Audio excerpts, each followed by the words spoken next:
ketemu lagi bersama Kungi dan konco-konconya ini di Memo Yes. Seperti biasanya sore hari ini, tepatnya hari Sabtu ya. Sabtu 3 April Mei 3 Mei 2025. Semoga Tuhan Yang Maha Esa senantiasa memberikan barokah dan hidayah kepada kita semua sekeluarga dan para pemirsa tentunya. Amin ya. Amin ya. Dan jangan lupa di situasi seperti ini tetap persatuan dan kesatuan di Indonesia, tetap NKRI harga mati. Terus ngomong apa lagi? Sahabat Memo Yes, kita lama tidak ngobrol bertiga seperti ini. Sebetulnya berempat, tapi satunya masih tugas di luar negeri. Jadi bertiga ini ya. Ini Kang Dula. Ngomong Dula. Selamat sore. Sugeng Bali. Suwika konten bingung deh. Selamat sore. Oke, itu tadi teman-teman saya yang sedianya 4 tapi sang satunya masih tugas baru. Ini malah bingung aku. Kalau gue kapan lagi saya pengen ini beta. Di sarung ya celana ya. Baik sahabat Memo Yes tentunya. Saat ini yang terjadi yang sedang marak dan fenomena di negeri ini adalah statusnya jelas sebetulnya. Status jelas ya. Karena Mas Gibran sudah secara konstitusi sudah sah menjadi wakil presiden dan presidennya Prabowo Subianto. Jadi secara status oke. Namun minggu-minggu ini status yang sudah konstitusi dan sah tersebut kayaknya nggak digoyang oleh para senior. Para senior ini gak tanggung-tanggung. Para jenderal-jenderal purnawirawan. Nah, dalam hal ini sebenarnya Pak Presiden itu bingung. Mau menuruti keinginan para jenderal-jenderal, mau tidak menuruti dia sungkan dan apa itu? Sungkan dan apa? Pakewoh ya dalam bahasa Jawanya. Tapi ketika memenuhi kan bertabrakan dengan konstitusi. Nah, untuk itu mari kita membincang. Kira-kira kita meneropong masa ke depan tuh Gibran ini dicopot ora? Bergoyo pada kuatnya iki. Ngono ya. Apa sih ngomong? Iya. Ya. Kalau menurut saya sih Mas Gibran secara konstitusional ya sudah secara konstitusional kuat sekali. Wis ra iso diutik-utik kok ya. Dan itu hasil pilpres pemilihan presiden secara langsung oleh masyarakat. Dan tentu presidennya Pak Prabowo dan itu sudah sah demi hukum, sah secara konstitusional. Nah, tetapi ada riak-riak yang menginginkan Mas Gibran ini harus dimakzulkan. Nah, ini ada persoalan baru. Persoalannya baru bagaimana? Ini kalau dipaksakan tentu akan bertabrakan dengan konstitusi. Bertabrakan dengan rakyat se-Indonesia. Kalau rakyat sih ya istilahnya ya rakyat pemilihnya, maksudnya pemilihnya Mas Gibran. Tentu ini menjadi pro dan kontra. Pro-nya itu ya otomatis klasik karena ini pesta dari pesta politik, tentu ada yang pro dan kontra. Dan yang kontra ya oke-oke aja, tapi yang kebetulan pendukungnya Mas Gibran, jangan, ini sudah pas sesuai konstitusi. Akan tetapi kita harus mulai mengevaluasi kenapa muncul ini ya, itu yang jadi bahasan kita. Saya sementara aku di Pak Yai penumpang saya. Pak Ustadz. Suwi kan konten ngomong gede. Aku dhewe gak usah ngikuti di Gibran, cuman baca judulnya arahnya terbaca. Menurutku sih cuman cek ombak. Tes ombak ya? Cek ombak ya? Cek ombak. Cocok gitu. Analisa cek ombak itu ini kan enggak satu kali ini terjadi. Sebelumnya kan Gibran kan sudah digoyang kubu papa, ada beberapa bahkan ria kecil, tapi kan nggak ngaruh. Nah, ini agak agak besar agak ombaknya. besar Ombaknya. karena faktor ada purnawirawan. Bahkan si mantan Wapres juga ikut tanda tangan. Ikut ya. Ini yang Tujuh. ombaknya agak besar. kelihatan. Nah, yang jadi pertanyaan kan, cek ombak itu berdampak seperti apa kan? Nah ini kan belum kelihatan. Belum memfokus ya. Cuman kabar yang terbaru waktu Prabowo menerima purnawiraman si Trisutrisno CS. bukan. Jadi ada purnawirawan yang sedang diterima iya, betul, di betul. sana, ada purnawirawan yang tidak diterima. PPWA. yang PPWA tidak perkumpulan apa ya? Udara Iya. PPWA. Intinya itulah, ada yang Iya. diterima, ada yang tidak diterima. Yang tidak diterima itu di antara yang ikut menandatangani itu Petisi Nah, ya. 8 tadi ya. Apakah itu menandakan Pak Prabowo menolak secara benar-benar menolak? Saya kira juga enggak. Iya. Prabowo kan ahli strategi. Iya. Yang namanya ahli strategi kan harus tidak bisa dibaca. Iya. Kadang A, kadang B, kadang C. Cuman jujur secara pribadi dalam situasi seperti ini dibutuhkan sosok wapres yang punya kapasitas. Nah kebetulan si Mas Gibran itu kan agak diragukan. Iya. Nah itulah, Gak di kapasitas sebenarnya. ada kapasitas ada, terutama untuk anak muda. Diragukan. Cuman untuk anak muda kan gregetnya juga nggak ada. Iya. Beberapa hari ini saat menurut saya lah tes ombak ini, cek ombak ini juga pendukung Mas Gibran juga nggak muncul-muncul Iya, banget, iya. nggak ada gerakan-gerakan yang Minim lah.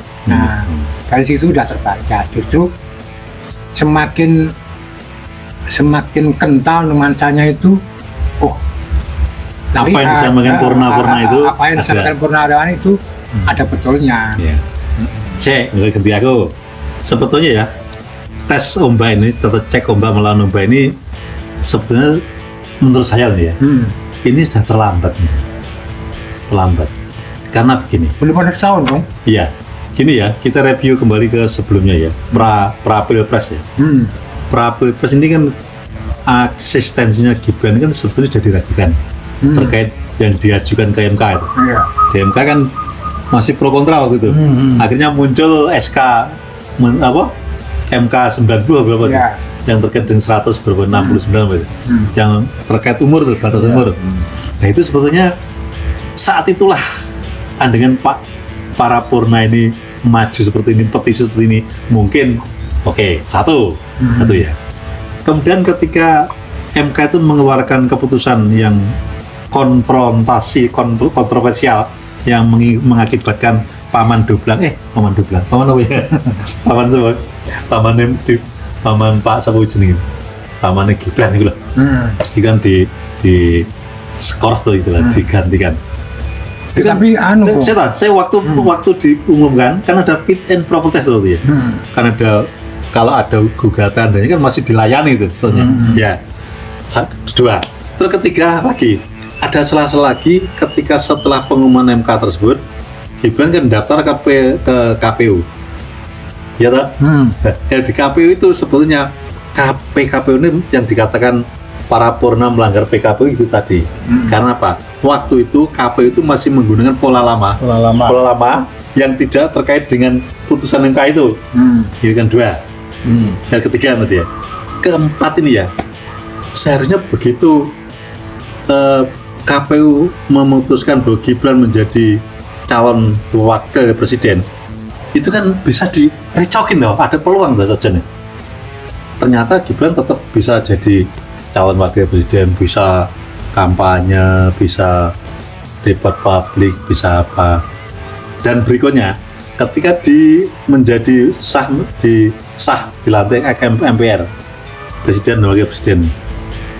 Lah ini kan dia Pak Purna kan Mendel mawon loh. Tapi sebenarnya kalau menurut saya itu meskipun itu sudah disahkan dilantik oleh MPR, tetapi kalau itu nanti ternyata di belakang hari ditemukan Ada hal-hal yang yang bisa menjurus kepada pemakzulan, sedangkan direspon langsung oleh MPR. Bisa aja itu meskipun secara konstitusional. Masalahnya setelah menjabat ini, saya lihat ini kan Gibran ini tidak pernah salah tuh.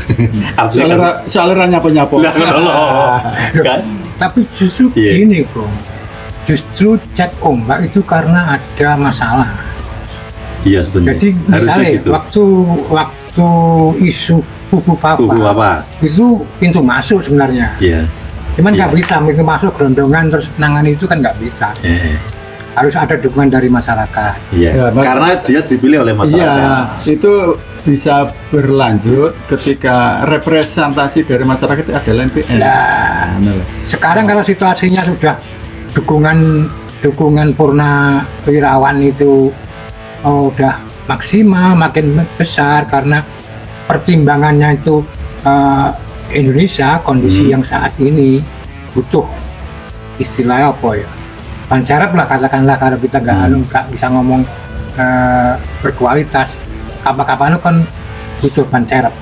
Betul. Kalau terjadi musibah itu kan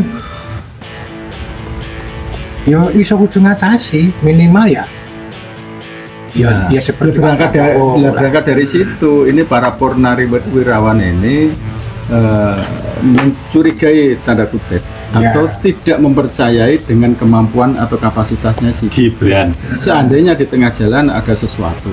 ya. Sesuatu itu apa kira-kira? Artinya yang sesuatu yang berhalangan tetap lah. Karena begini loh, tugas dan fungsi Wapres kan banserap. Iya. Sesuatu itu berarti kan jagane sing ngarepe ada sesuatu itu maksudnya. Ya. Artinya sesuatu itu kalau kita bahasa hukumnya kan berhalangan tetap. Maksudnya itu Ora gak berhalangan tetap itu kan sesuai undang-undang. Terlepas dari itu kan sesuatu yang tidak digendaki. Andai pun itu digendaki, kalau nggak ada gerakan seperti ini, pilpres selanjutnya kan bisa untuk kontroversial itu. Jadi menurut saya malah gini, saya baliknya ya. Oke lah, para Purnawirawan ini untuk memakzulkan wakil presiden itu oke saja sesuai undang-undang ya. Tapi ini kan ada jalurnya ada kriteria-kriterianya. Iya. Para Purnawirawan yang menandatangani itu waktu pilpres ada di kubu mana? Lagi saya Di tengah aku ini maksudnya kubu sebelah itu maksudnya para Purnawirawan itu sebagian ada yang di kubunya, sebagian bukan non Prabowo, sebagian Prabowo, tapi mayoritas di non Prabowo. Jangan-jangan cek ombak itu hanya satu bentuk dan belum move on. Kan bisa juga atau bro? Bisa. Ya bisa aja namanya politik. Akan tetapi yang kalau cuman kan di balik komitmen tanda tangan itu kan mesti mereka ngumpul, ada komitmen bahwa ini arahnya seperti ini. Betul. Nah yang namanya cek ombak pasti arahnya ke sini. Tapi jelas. Kalau itu perkara move on atau nggak move on berarti kan lain. pasti lain. Soalnya ada yang posisi di Prabowo, ada di posisi sebelah. Iya. Pasti ada komitmen, berarti bukan mayoritas di posisi sebelah mayoritas. Berarti bukan karena faktor itu. Kalau itu para Purnawirawan ada di posisi Prabowo semua, itu pasti pertimbangannya karena itu faktor kehati-hatian karena pertimbangan apa? Tapi begini itu. Si pertimbangan apa gimana? Pertimbangan apa? Kalau itu Purnawirawan semua ada di posisi Prabowo waktu itu, otomatis dia prinsipnya kehati-hatian. Waktu sampai nanti ketika berhalangan tetap nanti posisinya seperti ini. Betul. Tapi ketika yang di posisi sebelah, posisi sebelah berarti kan nggak move on. Tapi karena ada yang di sebagian posisi sebelah, sebagian di posisi 02 waktu itu, berarti kan susah ditebak. Ya katakanlah mudahnya ya cek ombak aja. Cek ombak. Tapi kalau justru kalau menurut pemikiran saya itu apa namanya hanya itu sebatas cek ombak, bukan tidak bisa move on. Saya pikir kok enggak ya, karena begini ya makanya karena begini, kalau mereka ini sebenarnya si full capacity ya si Mas Gibran ini kira-kira no problem. Karena mereka ini ternyata menilai bahwa Mas Gibran itu dinilai menurut standarisasi seorang pemimpin nasional, tapi istilahnya kurang masuk di ini level ini, sehingga mereka ini meragukan. Apalagi kondisinya, situasi kondisi sopir. Itu. Tapi dengan itu boleh saja seperti itu. Cuman gini, kalau bisa saya boleh berkata ya, itu kan istilahnya perbandingan tuh, melihat Mas Gibran tuh belum berkapasiti untuk menjadi seorang wapres gitu. Saya ingin ada perbandingannya dibanding dengan wapres sebelumnya. Wapres sebelumnya kan non ya para jenderal atau ya. Dan itu ya, fungsinya tidak jauh dari ini, ban serep saja. Enggak. Tapi kan jadi meskipun ban serep ya. Tapi kapasitasnya bro itu di atas rata-rata semua. Katakanlah pertama itu Hatta. Bung Hatta pejuang luar biasa. Terus kedua hatiku semua pejuang juga. Iya. Sri Sultan dulu pejuang deh. Oh gitu maksudnya seperti itu. Daruno ya. Terakhir ya. Karena kapasitasnya kan ya seorang pemimpin kelasnya pemimpin nasional. Dan biasanya Mas Gibran kan jelek. Iya. Nah itulah yang menjadi kekhawatiran. Sebenarnya bukan kok kalau saya tidak setuju kalau diarani disebut itu tidak move on, tapi mereka ini justru khawatir betul. Saking cintanya terhadap negeri ini.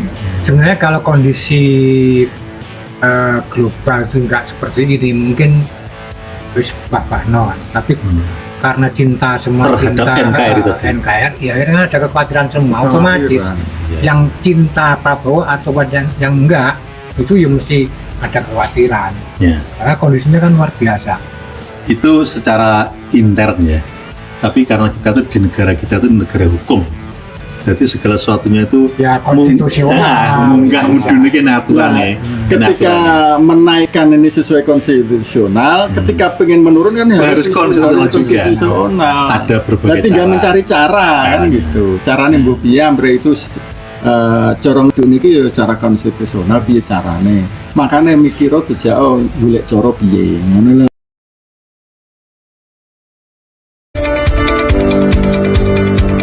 Gedabrus bersama Memo. Yes.